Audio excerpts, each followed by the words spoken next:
இயேசு கிறிஸ்து நாமத்தில் உங்கள் யாவருக்கும் அன்பின் வாழ்த்துக்களும் ஸ்தோத்திரங்கள் இருக்கிறேன். மறுபடியும் இந்த காலை நேரத்தில் இயேசுவோடு பேசுகிற நிகழ்ச்சியில் விசேஷமாக உங்களை சந்திப்பதில் மிகுந்த சந்தோஷமாக இருக்கிறேன். கர்த்தர் நம்மை ஆசீர்வதித்து நடத்துகிறவராக இருக்கிறார்.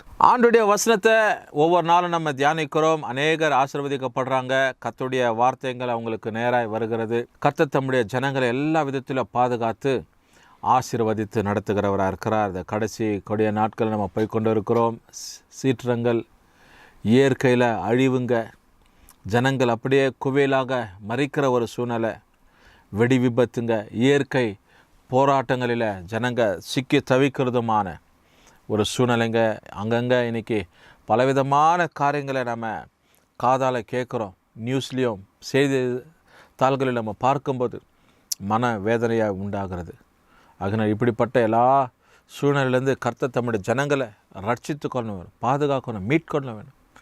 அப்படி கர்த்தருடைய சமூகத்தில் நம்முடைய ஜெபங்கள் இருக்க வேண்டியதாக இருக்கிறது. இந்த காலை நேரத்தில் ஆண்டவர் நம்மோடு கூட இடைப்படுவதற்கு 2 ராஜாக்களின் புத்தகம் 20ஆம் அதிகாரம் 15வது வசனத்தை நம்ம எடுத்துக்கொள்ளலாம். The book of 2 Kings chapter 20 verses 5.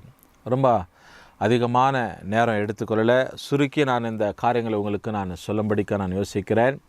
அதனால் எசேக்கியா ராஜாவை குறித்து நமக்கு தெரியும். ஆண்டவர் இந்த எசேக்கியா ராஜா அதிகமாய் தேவனை நேசித்தான், தேவனுடைய தொண்டுகளை செய்தான். ஆண்டவர் விரும்பக்கிற காரியங்களை இந்த மனுஷன் செய்து தேவனுக்கு முன்பதாக நீதியாய் காணப்பட்டதான ஒரு மனுஷன்.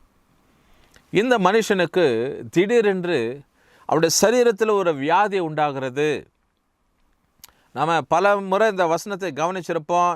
ஏன் இந்த இயேசுவோட பேசும் நிகழ்ச்சியில் நானே ஒரு சில வருஷங்களுக்கு முன்பதாக இந்த வார்த்தைகளையும் பேசியிருக்கிறேன். இன்றைக்கு சற்று வித்தியாசமாய் ஆண்டவர் என்ன நம்மோடு கூட பேச போகிறார் என்று சொல்லப்பட்ட இந்த கோணலில் நம்ம பார்க்க போகிறோம். ஆகினால இந்த எசேக்கியா ராஜா வியாதிப்பட்டு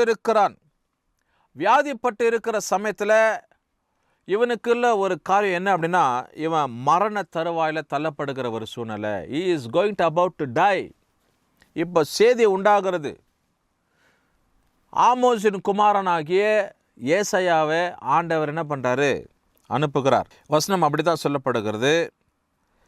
என் ஜனத்தின் அதிபதியாகிய எசேக்கியாவை நோக்கி, நீ போய் சொல்லு, உன்னுடைய ராஜ்யபாரங்களை நீ சரிப்படுத்திக்கோ, உன்னுடைய வீட்டின் காரியங்களை சரிப்படுத்திக்கோ, நீ இன்னும் கொஞ்ச நாட்களில் நீ மறிக்க போகிறாய் என்று சொல்லி ஒரு துக்ககரமான ஒரு துக்க செய்தி, ஒரு மரண செய்தி இந்த ராஜாவை நோக்கி வருகிறது.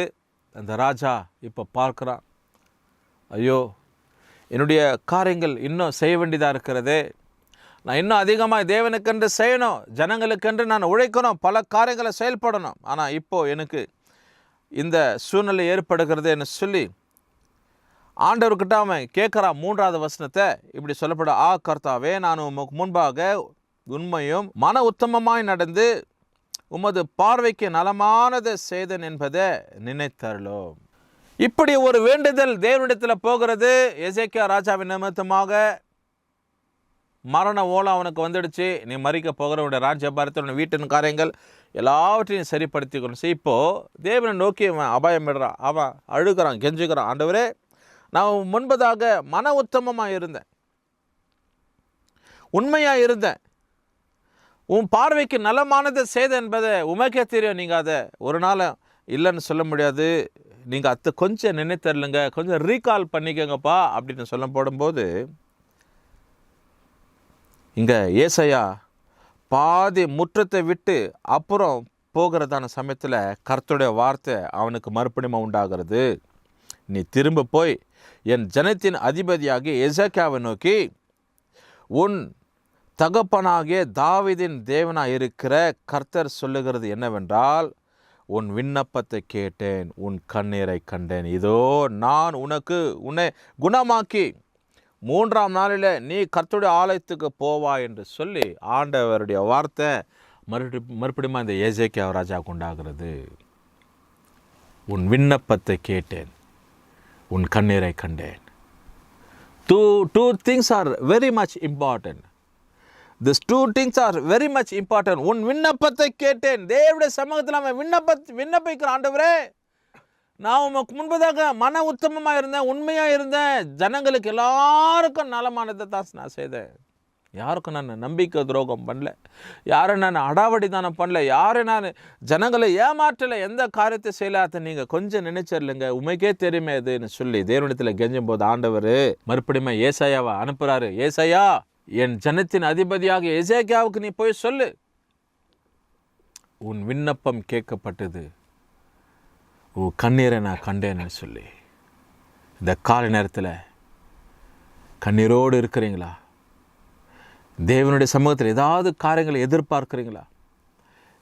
விண்ணப்பத்தை ஏறெடுக்கிறீங்களா? கர்த்தர் ஆண்டவர் உங்கள் விண்ணப்பங்களுக்கு பதில் தருகிறவராக இருக்கிறார். மாத்திரம் இல்லாதபடிக்கு அவர் வாக்கு கொடுக்கிறாரு.